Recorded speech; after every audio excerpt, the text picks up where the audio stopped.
សូមអ្នកជួយបំភ្លឺដួងចិត្តដែលលេញលងក្នុងភូមិស្នេហ៍ខ្មៅងងឹត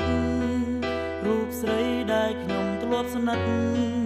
តាញ់ចិនចាក់ចេញចោលទៅ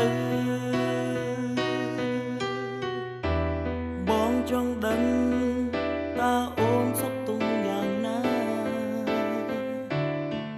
កែវជីវ៉ាបងព្រួយណាស់ថ្លៃ5ហេតុផល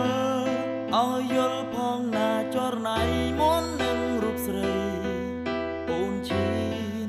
ជើងចេញពីខ្ញុំខំរឿងអ្វីដេញមិនស្រដីឲ្យបងបានដឹងព្រលឹងយល់ចិនបងផងវាមេចិនកាយបេះដូង